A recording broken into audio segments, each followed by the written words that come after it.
أعوذ بالله من الشيطان الرجيم. بسم الله الرحمن الرحيم.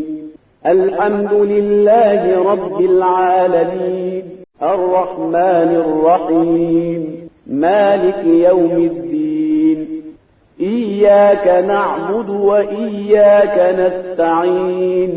اهدنا الصراط المستقيم صراط الذين أنعمت عليهم غير المغضوب عليهم ولا الضالين. اعوذ باللہ من الشیطان الرجیم. بسم اللہ الرحمن الرحیم. الحمد لأہلہ والصلاة علی اہلہا اما بعد فقد. السلام علیکم ورحمۃ اللہ وبرکاتہ. آؤ کتاب پڑھیں. اس میں برزخ کا سفرنامے کے عنوان سے ہم آپ کی خدمت میں گفتگو کو پیش کر رہے ہیں. جن حالات سے ہم سب کو گزرنا ہے موت کے بعد، ان میں اس کتاب میں وہی حالات بیان کیے گئے ہیں. لہذا بہت ہی عظیم کتاب اس لیے ہے کہ جو ہمیں اخروی زندگی سے باخبر کر رہی ہے، روایات کی روشنی میں، آیات کی روشنی میں، قول معصومین علیہم الصلاۃ والسلام کی روشنی میں. اس لیے ہمیں نصیحت کرنے والوں کی باتوں پر دھیان دینا چاہیے. کہیں ایسا نہ ہو کہ ہماری دنیا تو سنور جائیں مگر آخرت نرک بن جائے اور ہم جہنم میں چلے جائیں، اس لیے کہ جہنم بہت ہی بری جگہ ہے. آج کی گفتگو ہماری الحمدللہ پیج نمبر 48 سے شروع ہوتی ہے اور آج کی ہماری ہیڈنگ ہے غسل میت. غسل خانے کے تخت پر میرا جنازہ رکھنے کے بعد سب سے پہلے میرے جسم پر موجود تمام کپڑوں کو اتار کر مجھے برہنہ کیا گیا. صرف میری شرمگاہوں کو ڈھانپا گیا تھا. جب غسال میرے بدن سے لباس اتار رہا تھا تو میں نے چیخ کر کہا کہ اے غسال، تمہیں خدا کا واسطہ ذرا آرام سے میرا لباس اتارو، کیونکہ میں ابھی کچھ مدت پہلے ملک الموت سے ملاقات کر کے فارغ ہوا ہوں. غسال مجھے غسل دینے کے لیے تیار ہو گیا. اس نے ضروری اور لوازم فراہم کی اور شرعی طریقے کے مطابق مجھے غسل دینا شروع کیا. جب وہ میرے بدن پر پانی ڈالنے لگا تو میں نے چیخ کر کہا، اے غسال، تجھے خدا کا واسطہ پانی کو نیم گرم کر، یہ زیادہ گرم نہ ٹھنڈا، اور میرے جسم کو آرام سے صاف کر، کیونکہ روح کے نکل جانے کے بعد میرا بدن زخمی ہو چکا ہے، اس کی رگیں پارا پارا ہو چکی ہیں اور میری تمام توانائی ختم ہو چکی ہیں. لیکن غساس میری التجا پر کوئی دھیان نہیں دے رہا تھا. پھر حقیقت میں اسے میری آواز ہی سنائی نہیں دے رہی تھی، اس لیے کہ میری آوازیں برزخی تھی اور اس کے کان مادی تھے. بہرحال اس نے غسل کی نیت کر کے میرے سر و گردن پر بدن کے دائیں اور بعد ازاں بائیں حصے کو بترتیب بیری کے پتے ملے جلے پانی اور کافور سے ملے جلے پانی اور خالص پانی سے غسل دیا، اور پھر کفن لا کر کہا. انہیں کفن فراہم کیا گیا ہے جسے غسال کے ایک ساتھی نے ایک لکڑی کے تخت پر ترتیب سے بچھا دیا اور غسال کی مدد سے لاش کو اس پر رکھ کر کفن کے بند بڑی مضبوطی سے باندھ دیے. جب وہ میرے سر اور چہرے کی طرف سے کفن کے بندوں کو گرہ لگا رہا تھا تو میں نے بلند بآواز میں فریاد کیا، غسال، ابھی میرے چہرے کو نہ چھپاؤ، کیونکہ میری ماں، بہنیں، بیوی، بچے اور میرے رشتہ دار میرا آخری دیدار کرنا چاہتے ہیں. اب اس کے بعد قیامت کے دن ہی ہم ایک دوسرے سے مل سکیں گے. لیکن میری یہ فریاد بھی کسی کے کانوں تک نہ پہنچی. ہر شخص اپنے امور میں مصروف تھا. میں جب کبھی قبرستان سے گزر رہا تھا، ایک شاعر جس طریقے سے اس موقع پہ کہتا ہے کہ میں جب کبھی کسی قبرستان سے گزرتا ہوں تو مجھے امیر و غریب کے بارے میں ایک ہی حقیقت کا بخوبی اندازہ ہوتا ہے، یہ کہ نہ تو غریب بغیر کفن کے دفن ہوا اور نہ ہی امیر ایک کفن سے زیادہ اپنے ساتھ لے کر گیا.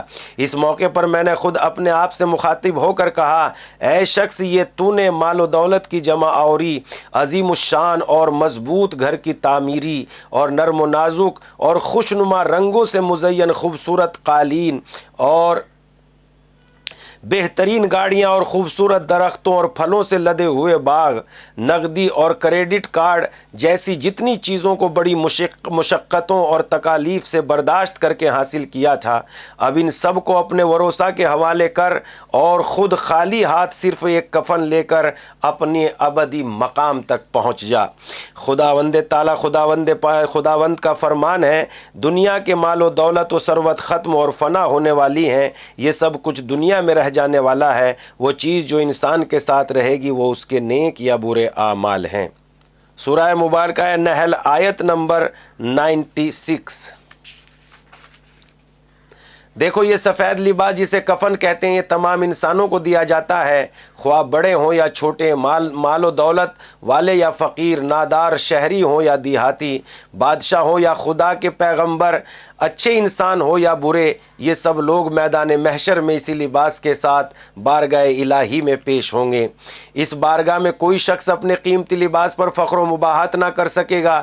وہاں پر کوئی یہ دعویٰ نہیں کر سکے گا میں تو بادشاہ تھا، امیر تھا، چوہدری تھا یا جو ہے وڈیرا تھا، لوگوں کا لیڈر، ان کا حکمراں تھا، اس لیے کہ میرے ساتھ دوسروں سے مختلف سلوک کیا جائے گا۔ نہیں، بالکل نہیں۔ جی ہاں، تمام زن و مرد اسی سفید اور ان بے سلے لباس کو پہنے ہوئے ہوں گے جو کہ بارگاہ الہی میں ان سب کے برابر ہونے کی واضح علامت ہے۔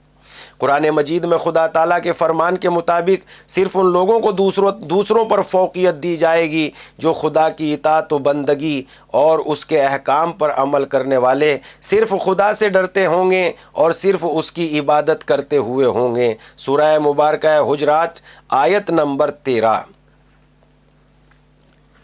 جب مجھے غسل دیا جا رہا تو اس دوران میرے عزیز و اقارب درختوں کے نیچے کرسیوں پر بیٹھے ہوئے سگریٹ وغیرہ پی رہے تھے اور ایک دوسرے سے پوچھ رہے تھے یہ جنازہ کب باہر آئے گا۔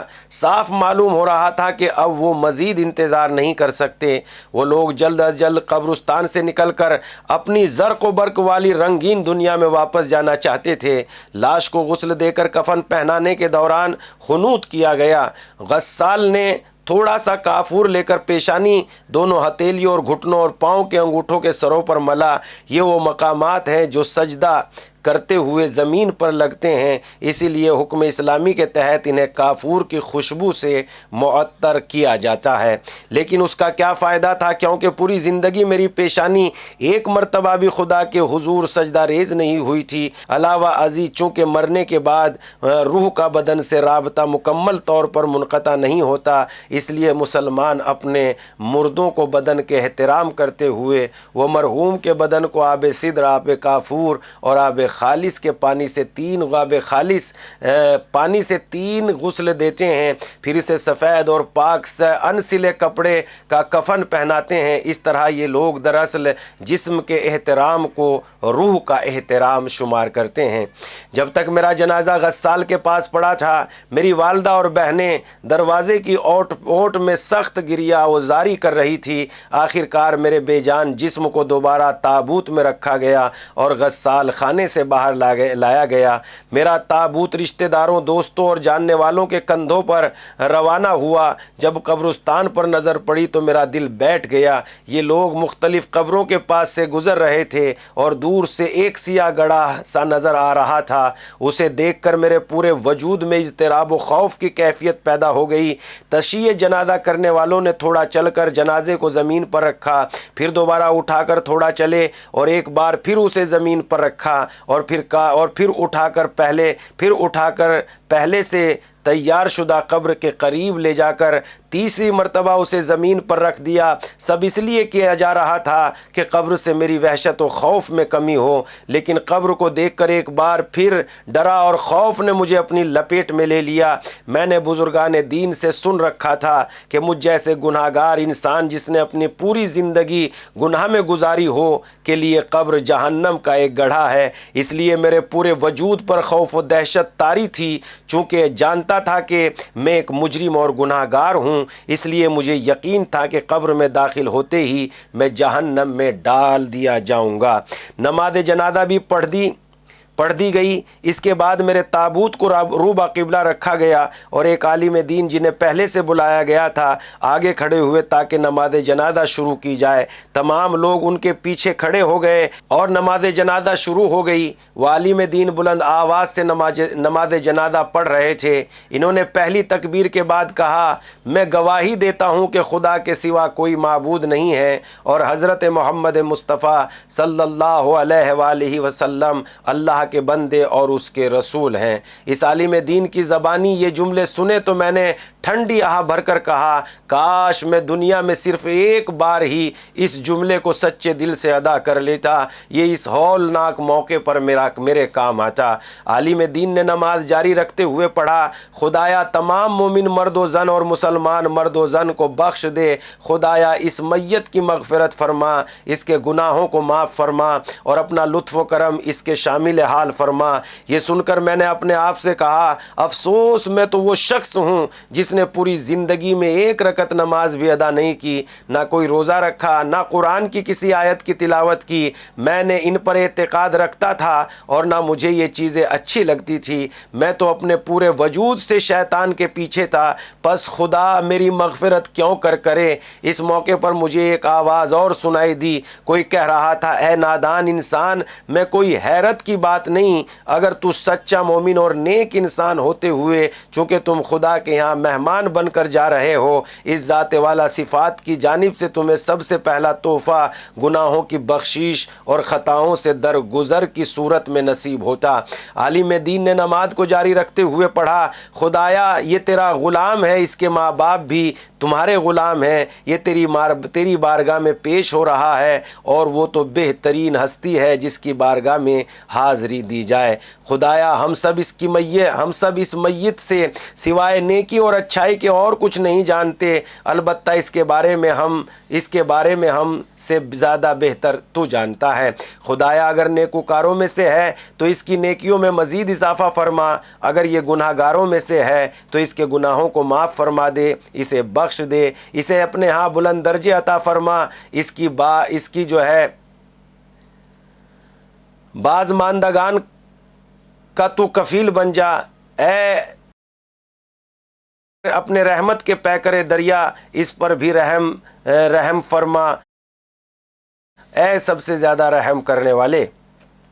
جب عالم دین نے یہ جملے کہے میں نے اپنی دونوں ہاتھ اپنے منہ پر مار کر بلند آواز میں فریاد کرتے ہوئے کہا خدایا میں تمام عمر شیطان کا غلام بنا رہا، میرے ماں باپ بھی اسی کے غلام تھے، میں نے اپنی پوری زندگی میں نہ کسی بھوکے کو پیٹ بھر کر، نہ برہنہ کو، نہ کسی یتیم کے سر پر دست شفقت رکھا، نہ کسی انسان کا دل جیتا، نہ کسی نادار کی مدد کی، نہ کسی مظلوم کو ظالم سے نجات دلائی، نہ عوام الناس کی سہولت اور آسانی کے لیے راستے کی اصطلاح کی، نہ مومنین کی عیادت کے لیے، نہ کسی مسجد کی تعمیر میں کوئی حصہ لیا اور نہ ہی کوئی نیکی میں نے انجام دی۔ یہ لوگ جنہیں میری سیاہ کاریوں کے بارے میں نہیں معلوم، یہ ایسے کیوں کہہ رہے ہیں کہ ہم تو سوائے نیکی اور اچھائی کے اس کے بارے میں اور کچھ نہیں جانتے۔ اس حالت میں نے ایک آواز سنی، کوئی کہہ رہا تھا اگر تم سچے مومن ہوتے تو خواہ تم نے نیکیاں نہ کمائی ہوتی، صرف مومنین کی تمہارے بارے میں نیک گواہی سے اللہ تعالیٰ نیک اعمال کو تمہارے نامہ اعمال میں